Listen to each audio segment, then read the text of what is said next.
welcome Joseph. He's going to talk about love.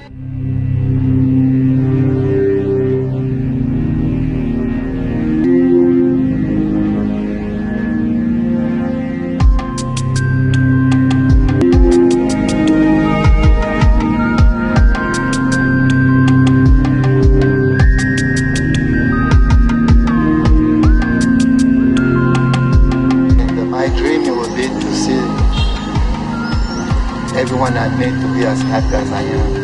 So I would like the world to be like a big happy face. So that's my greatest dream.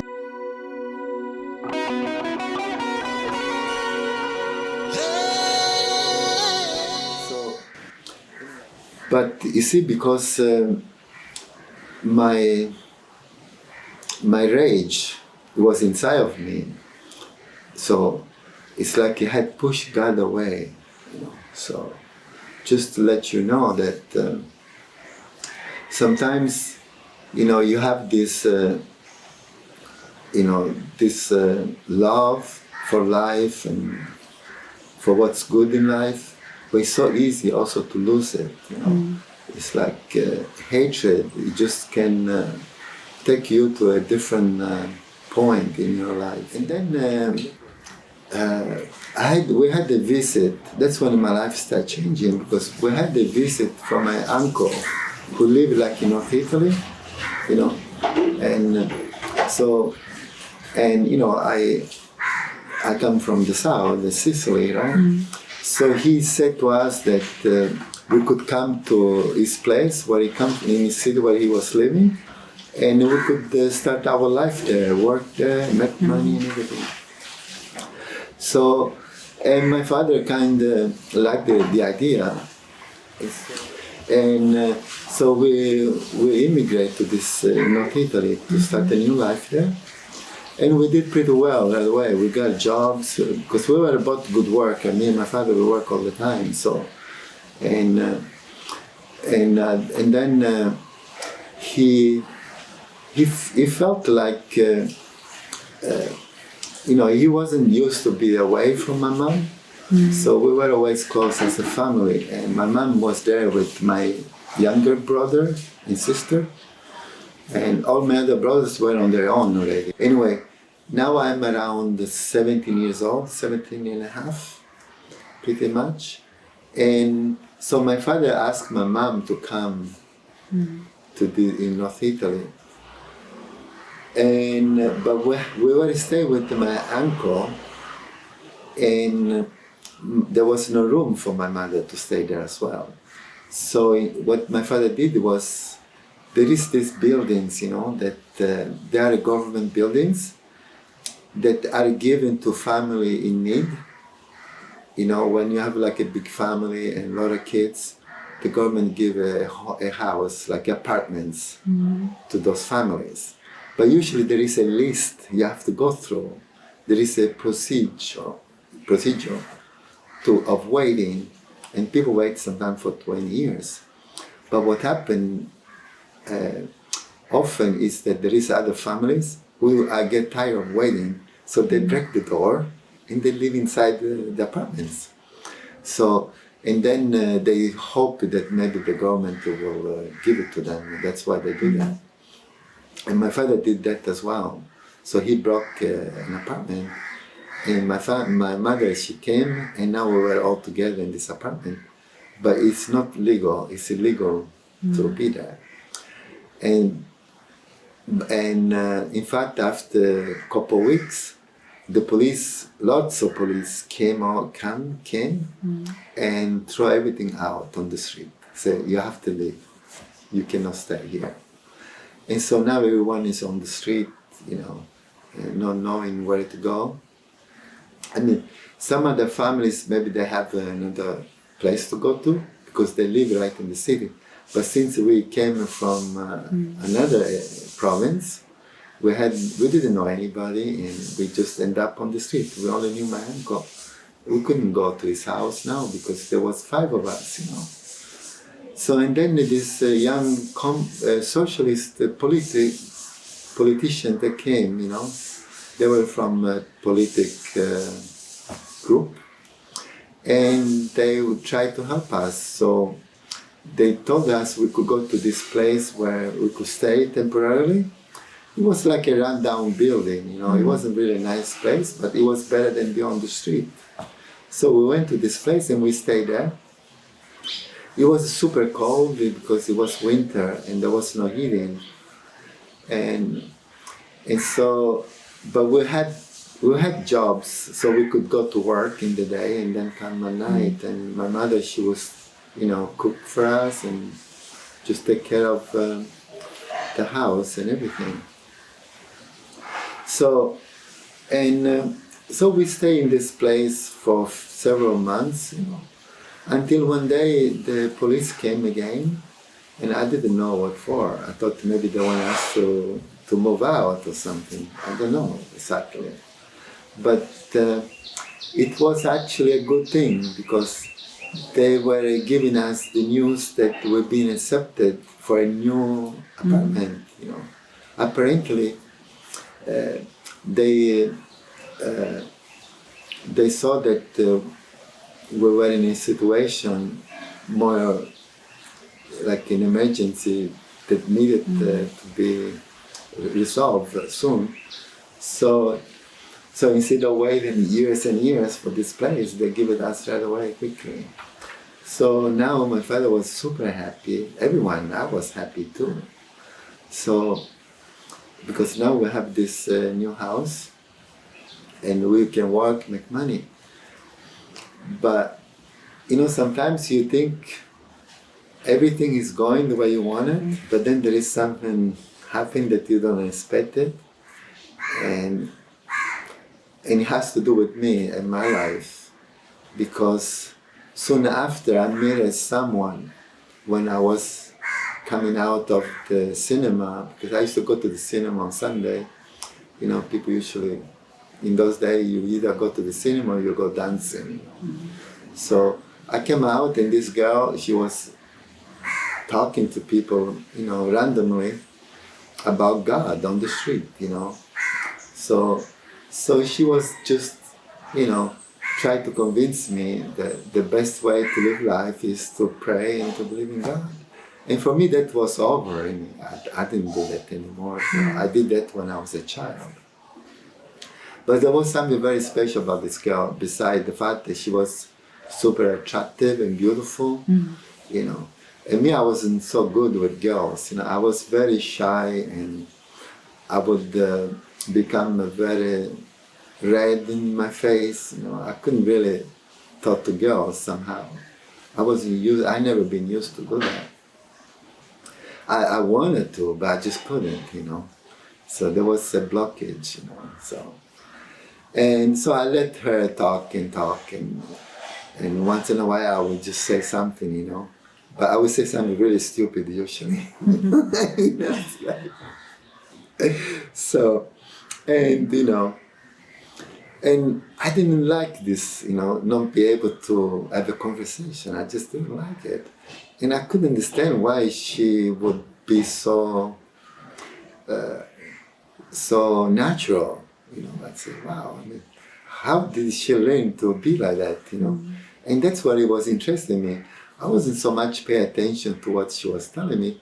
I felt like amazed that she could be so spontaneous and know so many things, you know.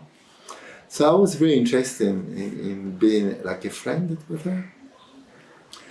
And so she'd give me this address. She told me that she was involved in some theater, and once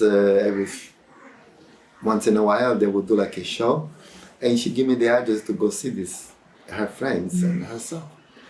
But you know, I didn't keep the address. I looked at it and I saw it, you know, because I thought it was something else, you know. I thought maybe it was her phone number or something, or her address.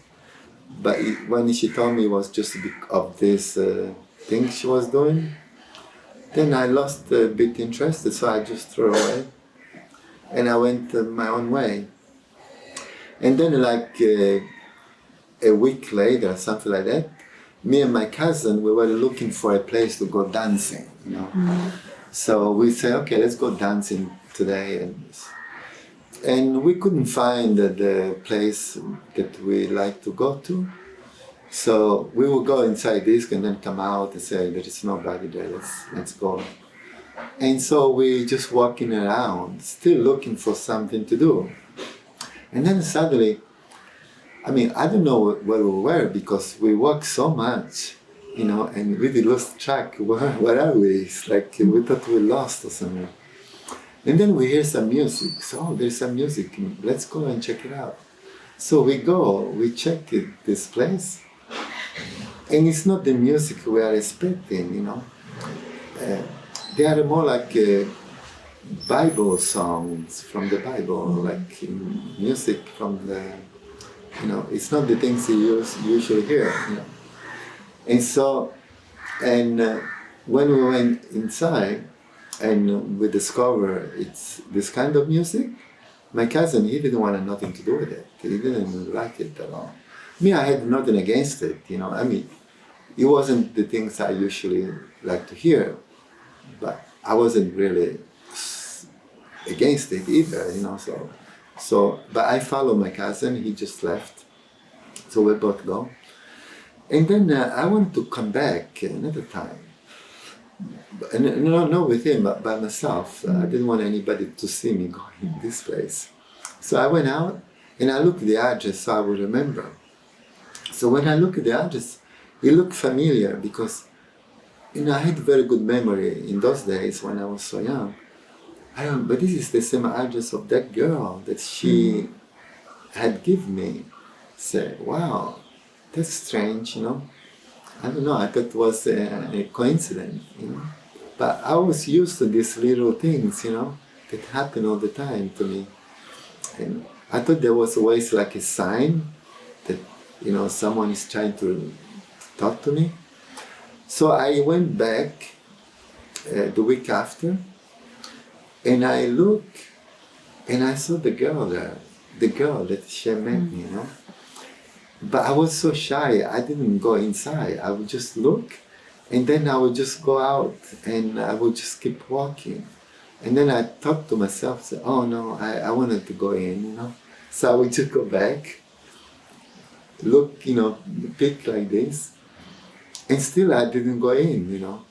I just couldn't. It's like I told you, what I had like as a child, it was just like so scary. It's like, and I didn't know what to do. You know, I like to do things, but the fear would just paralyze me. You know? It's like I couldn't do nothing. You know, and so until I was just looking, and then this girl, she sees me and she said, "Why don't you come inside? You know, come in."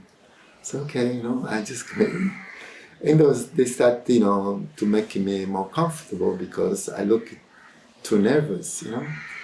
So, and then talk to me again, of course. They couldn't wait, you know, to tell me about God and everything. So, and I'm trying to argue with them, you know, because I have my own beliefs now, you know. I think that, you know, there is more. I didn't think like religion was very practical. You know. If you want to make money and be successful in life, I think it's more like a distraction. If you think that there is a God and then you have to, you know, not cheat anymore, tell the truth all the time, you know. So, you know, it doesn't really work hand to hand, you know, with being successful in life. You know, if you believe in God. And so, but then, you know, after, you know, so much discussion and everything, I realized that what they tell me, it's beautiful in a way, you know. But even though I feel like it will never be achievable, you know, to live that way, you know, wherever you turn the other cheek, if you get hurt, you know. I've done this so many times, and people always take advantage of me. So I wasn't ready just to turn, you know, to let people, you know, take advantage anymore. So, you know, I become like the aggressor now. I'm not just happy to be, to be like in the receiving end. I want to be the guy who is, you know, doing the best stuff actually. So, but at the same time, it was like a big storm inside of me. It's like I believe in one thing, but I also believe in another thing, and they are kind of opposite to each other. So I'm just fighting against my own self, and it's not giving me peace. So, and then I went away. I just said goodbye, whatever, and then these thoughts, continuous come to my mind. What should I do? And so I just felt like I wanted to see this girl again and talk to her about things. And so, and the more I saw her, the more I get convinced that maybe she was right, and there is no such thing as happiness by pushing God away. I think God had to be part of my happiness somehow. I felt that, So, and at one point I decided maybe I will ask Him to help me. So I asked God, I prayed, I made this prayer to help me to understand life better and to know what I had to do in life. Because I was confused, just like all teenagers, And I didn't want to do stupid things because, my cousin, just to tell you something, he didn't want to know nothing about God. He was against God. Can you believe he was my age? But 2 years later, he died when he was 20. I just couldn't believe when I found out that he was found dead in a alley because he did drugs. And then he did too much drugs, he did an overdose, and he died like that. So that was his choice. I would have never done drugs, even though if I had not chosen God in my life, I probably would have never done drugs either, because I knew that it was like a dead end. To take drug, it doesn't take you anywhere. So what's the point of doing it? But sometimes people just wanted to try it. So, but I was looking for something, some meaning, some purpose.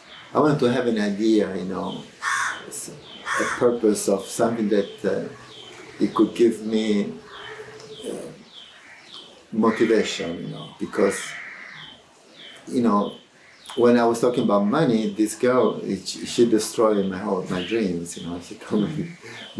She told me a lot of things about people having money and being rich and famous. They're never happy. So why would I try to pursue a dream like this if it's proven that it doesn't make you happy? And when she was telling me those things, I could see she had found something. She was happier than I was, that's for sure. She had friends, I had no friends. So I mean, what she was telling me, it looks very sensible. So I said, okay, I listen to you for a while, and I will try to change my life, So, and now I was doing things that I never thought I would ever do, Even say I'm sorry. So I've never said sorry to anyone, So now I was saying sorry to my mom, when I misbehaved, because a lot of times I would scream at her, because she wasn't doing what I wanted to do, and I would just scream. I mean, terrible. Like the words I used to come out of my mouth, it was like pure poison and garbage. You will even say this to your worst enemy. You won't even talk this way to someone you don't like. And I was doing this to my mom. So for so many years I was doing this to her. And now I won't do it. I thought it was bad things to do. I was like in my heart, because talking with this girl, she made me realize this. So I said, I should not do this, and I didn't do it. And I said, sorry, Mom, for saying those things before. And she said, what? What are you talking about, She didn't want to hear me apologize to her because that's not something you do in life, like my father, being married to my mom for so long, I never heard my father say sorry. Never. He would never dare to say sorry. It's like a sign of weakness, to say that. You don't want to look weak, you want to look strong, so you don't apologize. You never ask, can you help me with this? Can you help me with that? I mean, who is going to ask for that, So, because you're supposed to be strong enough to take care of yourself, so it's not something you do. So I realized that it takes a lot of strength, to say I'm sorry, or even courage just to say, you're making mistakes. People hide their problems usually, So, and now I was getting excited because, wow, I can do all those things, and those things are powerful, because, it's easy to get angry, but to forgive someone, wow, not many people can do that, So I took this as a challenge, that now I'm learning something new, because I didn't go to school, you see. I hadn't read many books. So those things, for me, they were like jewels, something precious. I say, wow, I'm learning things that not many people know about it, And then I tried to share this to my father, my mom. And my father, like I told you, he was violent. He's just trying to say, you wake up, what are you talking about? He's trying to use, to get physical with me. But I stopped this, soon enough, because I wasn't just gonna take it. So, but it seems like he was very angry. He couldn't control his anger, but I could now, because when I was before this experience was taking place, I was just like him. You see, we both were like two big clashes, But now, I was not gonna hurt him because I didn't want to anymore. I didn't want to hurt anybody. So even though he would try to hit me, I would try to skip him or stop him, but I would not fight back because of this. So see, that's why I thought, what's happening to me? Why I'm not hitting him back? Because normally I would. I wouldn't even think twice. If he tried to hurt me, I would just, push him away and, say, don't even dare to raise your hands against me. But somehow now, I could handle it in a different way.